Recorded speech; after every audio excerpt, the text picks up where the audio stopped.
Здрасти! Аз съм Ралица Тошкова и имам много интересна работа.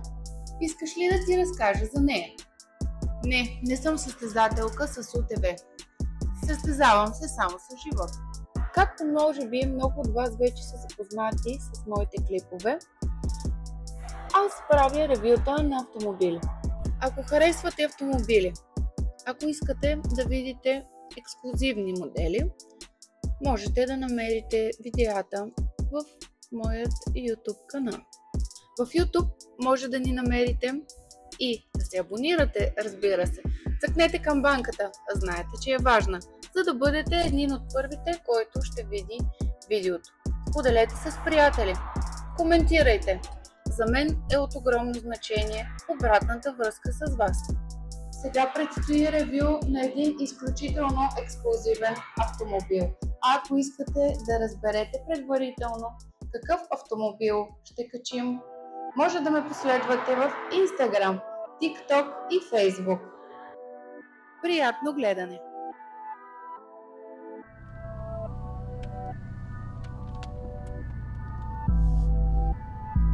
И сега сме готови за презентацията.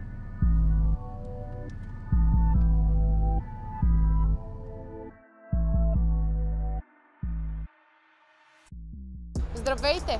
Липсвах ли ви? Ако не съм ви липсвала, след това ревю със сигурност ще ви липсвам. Защо ли? Защото сега ще ви представя един от най-ексклузивните автомобили, представяни някога на световния пазар, а именно Ferrari SF90 Stradale. Това е едно от най-бързите Ферарита на пазара. Със своя V8 хибриден двигател, да, много добре ме чухте.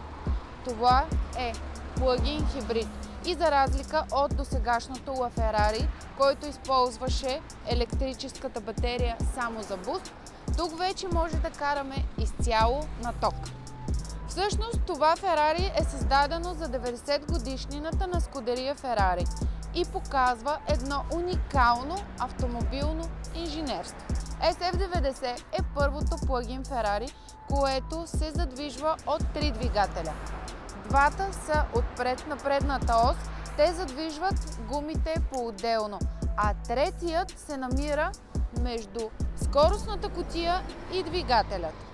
До излизането на SF90 на пазара, всъщност LaFerrari се води най-бързото Ферари със своите 950 конски сили, но след въвеждане на новите технологии и иновации, SF90 ни дава повече от 985 конски сили. Това е първото Ферари 4x4. И хора, цената му е около 1 милион български лева. За разлика от всички по-стари Ферарита, не говоря стари като модели, SF90 е с чисто нов фар. Старите Ферарита са с L-образна форма, а тази красавица е с C-образен чисто нов фар. Освен тези много красиви решетки, които ще видите, на предната броня имаме и карбонови елементи, които изключително много подобряват аеродинамиката на автомобила.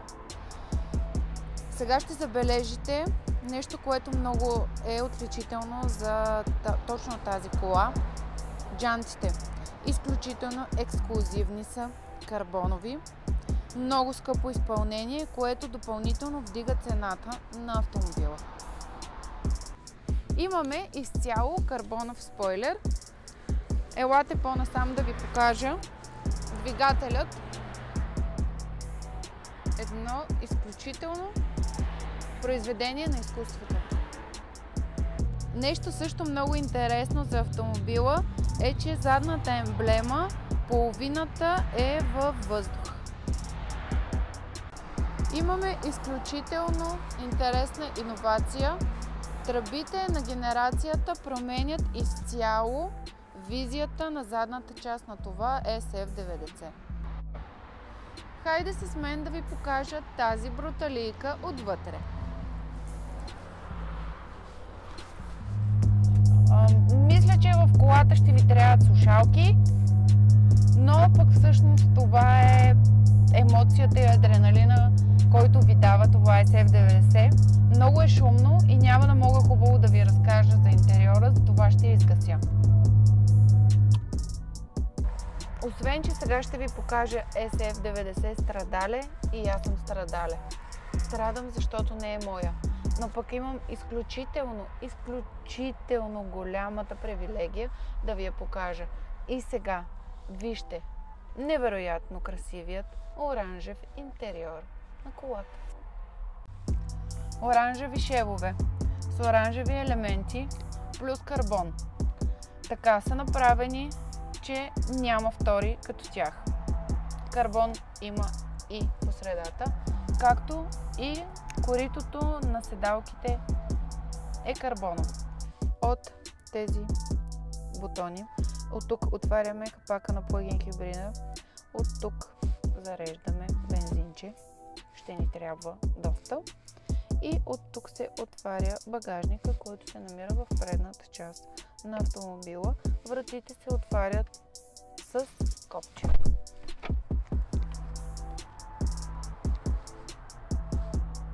И за да ви докажа, че това е една от най-уникалните коли на пазара в момента и че си заслужава всеки един лев, ето, старт-стоп бутона се активира само с едно плъзване.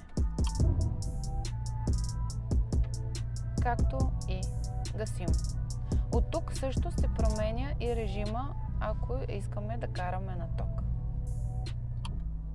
Имаме оборотомер на волана в горната част, който свети брутално в червено, когато карате по-екстремно. Разполагаме с карбонови перки и много карбонови елементи по цялото табло на автомобила, както и JBL музика. Виждате ли това бутонче тук? От тук се сменят, от него се сменят режимите на автомобила. Ето тук горе, сега ще ги видите. Автоматично седи на LED режимът, за да може да няма такова голямо приплъзване на шосето. Естествено, Sport Race, и от последното се изключват абсолютно всички системи на колата и реално може да карате на писта или да правите дрифт.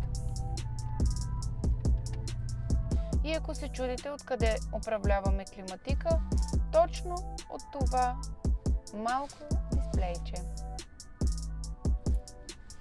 Не знам дали някога сте виждали такъв скоростен лост. Те по-скоро са 3. Аз не бях виждала и съм силно впечатлена. От това от тук се включвате задна скорост, от тук минавате на полуавтоматична и на ръчно управление. Много сериозна иновация. Аз потеглям. Отивам да се насладя изцяло на тест-драйва на този автомобил. А вие, ако сте харесали видеото, можете да коментирате и да ми оставите по един лайк. До скоро!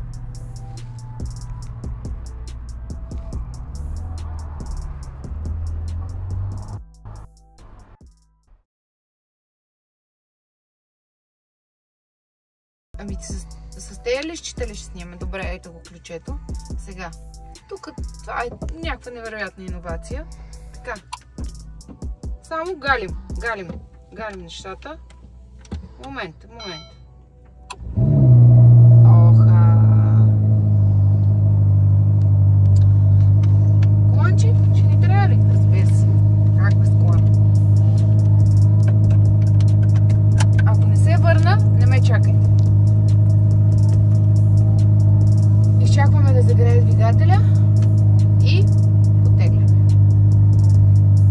Бутончетата. Моля ви се, вижте лостовете за скоростите. По принцип, ако сте с диоптър, може и с лупа да ги потърсите, но директна е, както на всички ферарита, горе. Така че потегляме.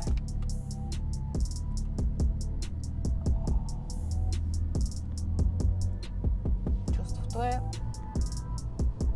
неописуемо.